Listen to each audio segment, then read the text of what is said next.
You wake up, and before the day even begins, there's already a quiet resistance inside. You don't want to go, not because you're lazy, not because you don't understand your responsibilities, but because something in you no longer wants to be there. And still, you go because you have to.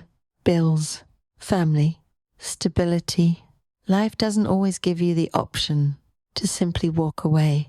And that creates a very specific kind of exhaustion, not physical, but emotional. When you don't like your job anymore, it's not just the work that drains you. It's the feeling of being stuck, the sense that your time is not fully yours, that every day you are giving energy to something that no longer gives anything back. And over time, this creates tension. Not loud tension, quiet tension. You carry it into the morning, into the commute, into the evening. Even when the day ends, it doesn't fully leave you. So what do you do when you can't leave, but you also can't keep going like this? Tonight, we're not going to talk about quitting. We're not going to talk about dramatic changes.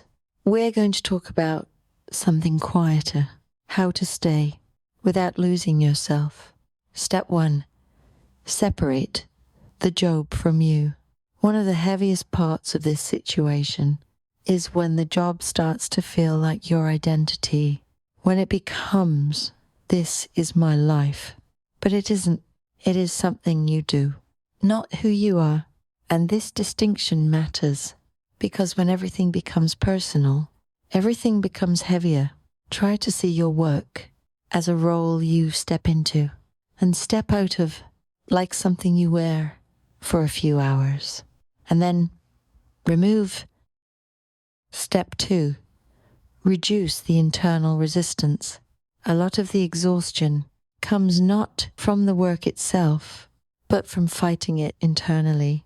Every task feels heavier because part of you is resisting it. This shouldn't be like this. I don't want to do this.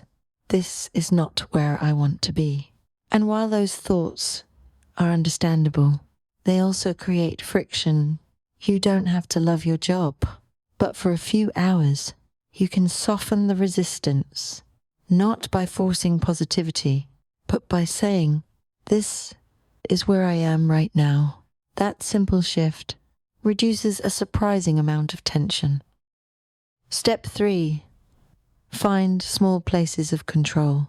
When everything feels fixed, even small choices matter. Where you sit, when you take a break, how you structure a task. These are small things, but they remind you that not everything is out of your hands. You are not completely stuck. There is still space where you can move. Step 4, protect what comes after. If your work drains you, then what happens after work becomes essential. This is where many people lose themselves. They come home exhausted and fill the evening with more noise. Scrolling, watching, distracting, but that doesn't restore you. It just delays the feeling. Instead, try to protect your evening as something separate, a space where your nervous system can finally relax. Even a small reset can change how the next day feels.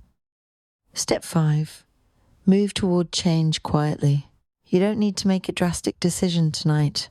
You don't need to have everything figured out, but you also don't have to stay still forever. There is a quiet middle ground where you begin to move slowly, learning something new, exploring options, thinking about what might fit better.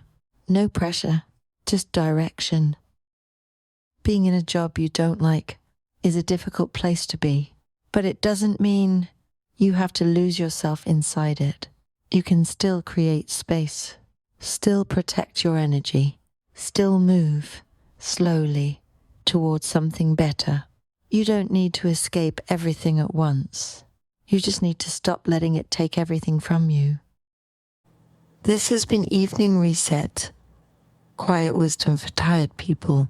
If you'd like more evenings like this, you're welcome to come back. Good night.